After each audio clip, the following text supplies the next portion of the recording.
Well, it looks like it'll be a nice day, especially after we get a bit of a cool off from that rain. But I will say this morning it was a little humid when I stepped out the door. It was still a little humid out there, Dane. That's because the cold front did not pass through.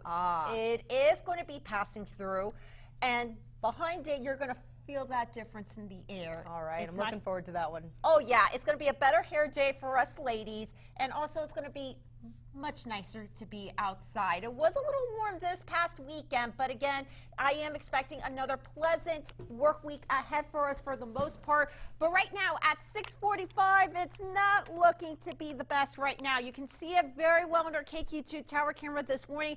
It is completely covered up thanks to some mist, some foggy conditions that have formed that has caused visibilities out there to be a little low this morning. We've been getting reports of anywhere from 1.5 miles to less than half a mile visibilities only reported in St. Joseph and over most of the KQ2 viewing area this morning. So as you're heading out this morning to maybe work, drop off the kids at summer camp, or if maybe you are starting to get a head start on heading over to Missouri Western this morning for Chiefs training camp, you might want to slow down and allow extra travel time this morning, because not only do we have low visibilities, don't forget, we had rain that came through here during the overnight hours, so roads are wet out there this morning across the entire KQ2 viewing area. The good news is that moderate to heavy rain that we tracked during the overnight hours on our KQ2 high-resolution max satellite radar has now moved out. We now have that cold front that is beginning to pass through, so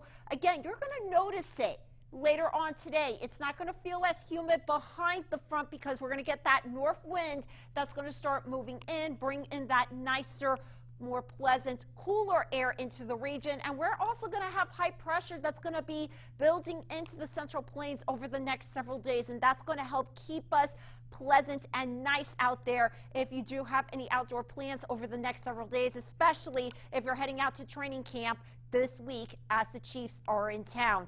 This morning we are waking up in the 60s in places like Mount City, into Maryville, Maysville.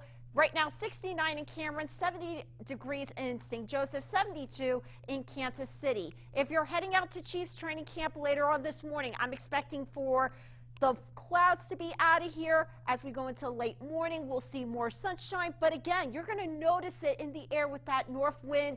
Temperatures are going to be pretty nice out there in the 70s throughout training camp this morning, and heading into the afternoon, we're only going up to near average temperatures today in the middle to upper 80s for highs, which is near average for where we should be for this time of the year. Our average high for July 29th is 87 degrees. We'll be at 88 degrees today, and then we're going to be seeing temperatures throughout the rest of the work week be near to below average in the lower to middle 80s for high temperatures. So that is the good news. Now heading into the rest of the work week, we are tracking a series of disturbances that could be giving us some very slight to scattered chances of rain, especially during the overnight hours into the early morning hours. I'm not expecting it to be a complete washout, which is the good news with the Chiefs again in town for training camp this week.